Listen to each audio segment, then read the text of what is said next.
Proyek strategis nasional di Pantai Indah Kapuk atau PIK 2 menuai protes luas dari masyarakat, terutama di wilayah Banten. Menurut masyarakat, PSN ini merugikan kepentingan umum, menimbulkan gejolak sosial karena merampas tanah warga, melanggar rencana tata ruang wilayah, dan berpotensi merusak lingkungan karena berada di area hutan lindung.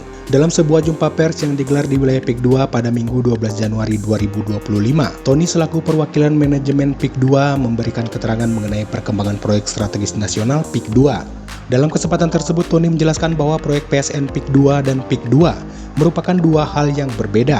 Tony menjelaskan PIK 2 yang berfokus pada pengembangan kawasan real estate sudah dimulai sejak tahun 2009 dan telah berjalan secara terpisah dari proyek PSN. Sementara itu PSN PIK 2 mencakup area di luar kawasan PIK 2 yang sebelumnya telah ditetapkan sebagai bagian dari PSN dengan total luas sekitar 1.800 hektar.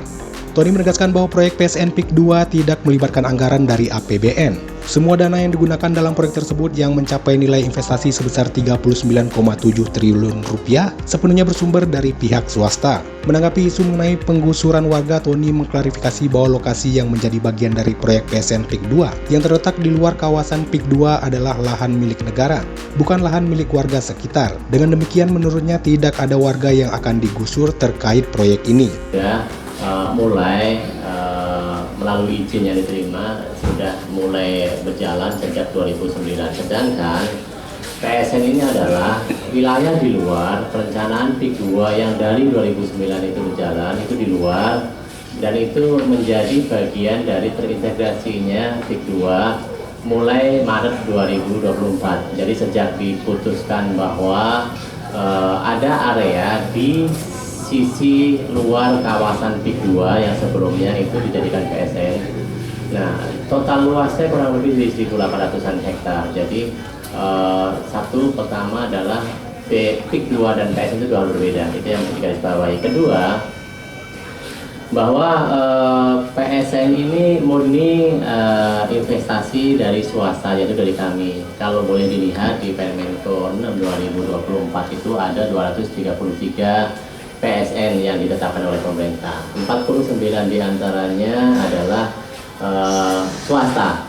Nah, swasta ini tidak sedikit pun memakai anggaran APBN. Artinya yang PSN yang dikelola oleh swasta yang 49 ini sedikit pun tidak memakai anggaran APBN. Jadi murni dari swasta. Perihal PSN PIK 2 sama, bahwa investasi kami di PSN PIK 2 ini 39,7 triliun itu murni dari kami. Jadi tidak ada satupun atau sedikit pun dana APBN masuk ke dalam proyek PSN PIK 2 ini.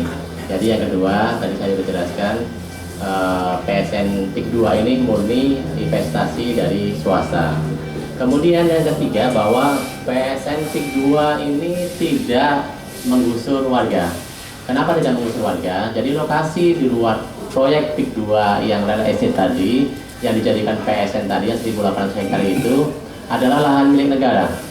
Jadi bukan lahan milik warga sekitar, sehingga dipastikan bahwa proses pembangunan PSN PIK 2 ini tidak sedikit pun menggusur tanah warga. Jadi itu perlu digarisbawahi sehingga nanti tidak simpang siur bahwa PSN dijadikan alat untuk mengusir warga, tidak. Jadi PSN ini adalah lahan milik negara yang dijadikan PSN nanti kita kembangkan menjadi destinasi wisata.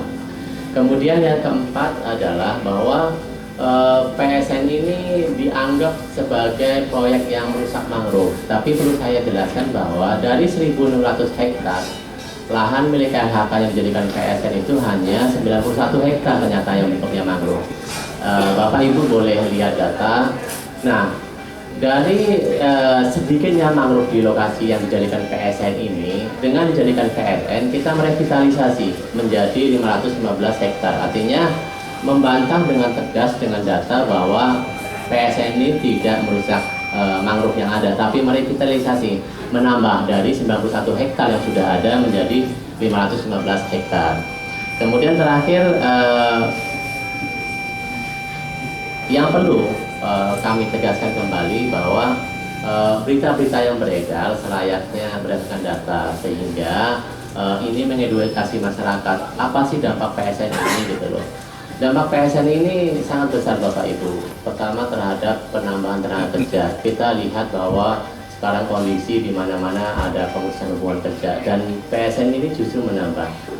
Kita menargetkan kurang lebih 6.500-an tenaga kerja yang nanti akan timbul akibat PSN ini. Kemudian kami juga sudah menghitung, ternyata memang ada multiplier effect atas PSN ini.